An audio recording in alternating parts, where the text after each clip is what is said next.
सुप्रभात। आओ हिंदी व्याकरण और हिंदी भाषा सीखें कार्यक्रम में आप सबका हार्दिक स्वागत है।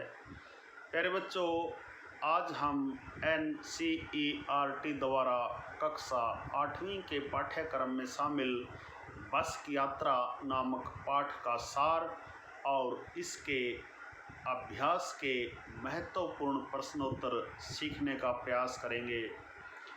प्यारे बच्चों, बस की यात्रा हिंदी के सुप्रसिद्ध रचनाकार श्री हरिशंकर परसाई जी की महत्वपूर्ण रचना है।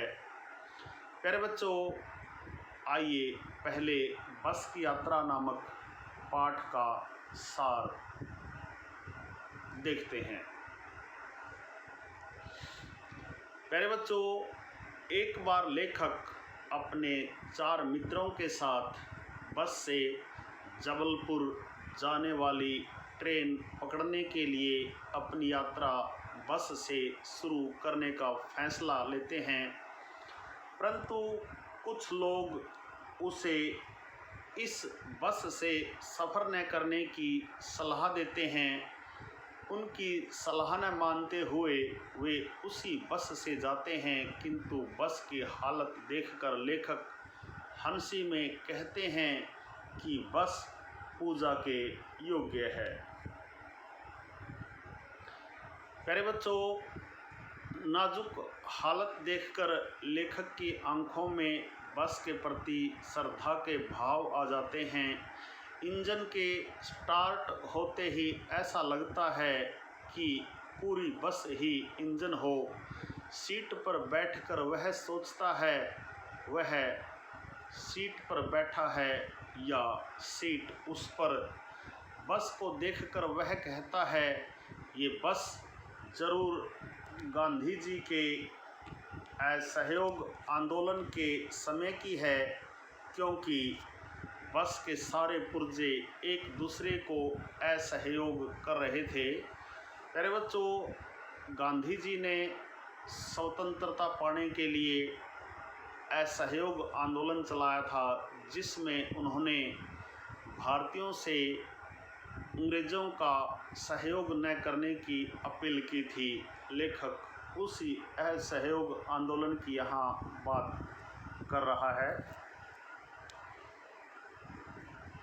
प्यारे बच्चों, कुछ समय की यात्रा के बाद बस रुक गई और पता चला कि पेट्रोल की टंकी में छेद हो गया है।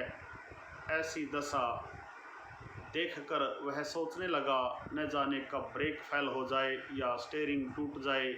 आगे पेड़ और झील को देखकर सोचता है, न जाने कब टकरा जाए या गोता लगा ले। अचानक बस फिर रुक जाती है। आत्मग्लानि से मन भर उठता है और विचार आता है कि क्यों इस वृद्धा पर सवार हो गए। प्यारे बच्चों, इंजन ठीक हो जाने पर बस फिर चल पड़ती है, किंतु इस बार धीरे धीरे चलती है। आगे पुलिया पर पहुंचते ही टायर पंचर हो जाता है। अब तो सब यात्री समय पर पहुंचने की उम्मीद छोड़ देते हैं तथा चिंता मुक्त होने के लिए हंसी मजाक करने लगते हैं। अंत में लेखक डर का त्याग कर आनंद उठाने का प्रयास करते हैं तथा स्वयं को उस बस का एक हिस्सा मानकर सारे भय मन से निकाल देते हैं। प्यारे बच्चों, यह था बस की यात्रा नामक पाठ का सार। आशा है आपको अवश्य ही समझ में आया होगा। प्यारे बच्चों, आइए अब अभ्यास के महत्वपूर्ण प्रश्नोत्तर सीखने का प्रयास करते हैं। प्यारे बच्चों, अभ्यास का पहला प्रश्न देखिए। लेखक कहता है, मैंने उस कंपनी के हिस्सेदार की तरफ पहली बार श्रद्धा भाव से देखा। लेखक के मन में हिस्सेदार साहब के लिए श्रद्धा क्यों जग गई? प्यारे बच्चों, लेखक के मन में हिस्सेदार के प्रति श्रद्धा भाव इसलिए जगी क्योंकि वह थोड़े से पैसे बचाने के चक्कर में बस का टायर नहीं बदलवा रहा था और अपने साथ साथ यात्रियों की जान भी जोखिम में डाल रहा था। इसलिए लेखक ने श्रद्धा भाव कहकर उस पर व्यंग्य किया है। प्यारे बच्चों, दूसरा प्रश्न देखिए। लोगों ने सलाह दी कि समझदार आदमी इस शाम वाली बस से सफ़र नहीं करते। लोगों ने यह सलाह क्यों दी? प्यारे बच्चों, लोगों ने लेखक को शाम वाली बस में सफ़र न करने की सलाह उसकी जीर्ण शीर्ण हालत को देखकर दी।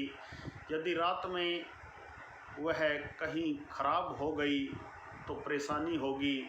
लोगों ने इस बस को डाकिन भी कहा है। तीसरा प्रश्न देखिए। ऐसा जैसे सारी बस ही इंजन है और हम इंजन के भीतर बैठे हैं, लेखक को ऐसा क्यों लगा? सारी बस लेखक को इंजन इसलिए लगी क्योंकि पूरी बस में इंजन की आवाज़ गूंज रही थी और उस गूंजती आवाज़ को सुनकर लेखक को लगा जैसे सारी बस ही इंजन है और वे सब इंजन के भीतर ही बैठे हैं। प्रश्न नंबर 4 देखिए। गजब हो गया, ऐसी बस अपने आप चलती है? लेखक को यह सुनकर हैरानी क्यों हुई? प्यारे बच्चों, लेखक को इस बात पर हैरानी हुई कि इतनी टूटी फूटी बस कैसे चल सकती है। वे यह मानते हैं कि इस बस को कौन चला सकता है, यह तो स्वयं ही चल सकती है। प्रश्न नंबर 5 देखिए। मैं हर पेड़ को अपना दुश्मन समझ रहा था। लेखक पेड़ों को दुश्मन क्यों समझ रहा था? प्यारे बच्चों, लेखक को बहुत डर लग रहा था। उन्हें ऐसा लग रहा था कि बस अभी किसी पेड़ से टकरा जाएगी और वो लोग जख्मी हो जाएंगे, इसलिए वे पेड़ को अपना दुश्मन समझ रहे थे। प्यारे बच्चों, यह थे बस की यात्रा नामक पाठ के अभ्यास के महत्वपूर्ण प्रश्नोत्तर। आशा है आपको अवश्य ही समझ में आए होंगे। प्यारे बच्चों, बस की यात्रा नामक पाठ का सार और इसके महत्वपूर्ण अभ्यास के प्रश्नोत्तर यदि आपको समझ में आए हों तो इस वीडियो को लाइक, कमेंट और ज़्यादा से ज़्यादा शेयर ज़रूर करें। प्यारे बच्चों, जैसा कि साल भर से आप देख रहे हैं, सीख रहे हैं, पढ़ रहे हैं, अनुभव कर रहे हैं, संगम टीवी हिंदी व्याकरण ज्ञान का एक दरिया है जिसमें हिंदी व्याकरण और हिंदी भाषा के पाठों का सबसे सरल और सटीक विश्लेषण किया जाता है।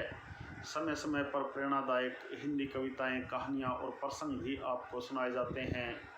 प्यारे बच्चों, यदि आप वास्तव में गंभीरता के साथ हिंदी व्याकरण और हिंदी भाषा को सीखना चाहते हैं तो आपके अपने YouTube चैनल संगम टीवी हिंदी व्याकरण को सब्सक्राइब ज़रूर करें ताकि संगम टीवी हिंदी व्याकरण पर पढ़ाए जाने वाले पाठों का सबसे सरल और सटीक विश्लेषण YouTube पर अपलोड होते ही उसका नोटिफिकेशन सबसे पहले आपके पास पहुंच सके। प्यारे बच्चों, खुश रहें, मस्त रहें, योगा करें, स्वस्थ रहें।